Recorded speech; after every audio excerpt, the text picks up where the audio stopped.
Bonjour et bienvenue dans ce nouveau numéro du Temps d'une bande-annonce, un numéro consacré à Scandale, réalisé par Jay Roach avec Charlize Theron, Nicole Kidman et Margot Robbie. Scandale traite du harcèlement sexuel au travail par l'intermédiaire de l'histoire vraie de deux femmes, Gretchen Carlson, l'ancienne co-animatrice de l'influente émission matinale Fox & Friends, et Megyn Kelly, correspondante superstar de Fox News.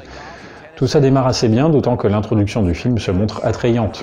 Le personnage interprété par Charlize Theron, Megyn Kelly, donc, brise le quatrième mur et s'adresse directement au spectateur pour expliquer le fonctionnement global de la chaîne, un peu à la manière d'une publicité. Tout le long du film, seuls certains éléments très ancrés dans la culture et la politique américaine pourront par moments paraître difficiles à saisir pour les moins initiés, mais le sujet, nettement plus universel, malheureusement, permet de compenser et d'accrocher le spectateur. L'entrée en matière est donc cohérente et permet de détailler efficacement le contexte des événements.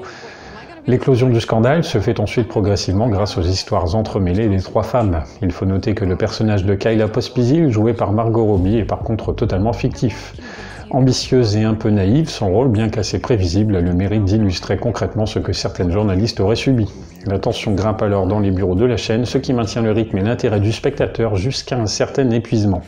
Scandale réussit à partager les histoires des trois personnages principaux durant la première moitié du récit jusqu'à la scène vue dans les premiers trailers où le casting 3 étoiles se croise dans l'ascenseur. Il s'agit d'une séquence intense grâce à son silence, mais qui tente à desservir le propos global du fait de la renommée de ces trois actrices. On a l'impression d'avoir assisté au point d'orgue du film et dès lors l'interaction entre le trio retourne au néant. Du côté des autres personnages féminins, c'est un peu tout ou rien entre celles qui défendent leur patron et celles qui le dénoncent. Quant aux personnages masculins, ils ont soit le mauvais rôle un peu basique, soit ils sont trop effacés. Si Scandale tente de se montrer nuancé, ça manque globalement de subtilité et l'intensité dramatique tend même à décroître à cause d'un caractère finalement trop lisse pour une œuvre supposée engagée. S'il a au moins le mérite de mettre ou remettre en lumière une vraie problématique, Scandale ne marquera pas autant le cinéma que les faits qu'il raconte ont quant à eux marqué la société américaine du moins. Merci de m'avoir écouté et n'oubliez pas, le temps d'une bande-annonce reviendra.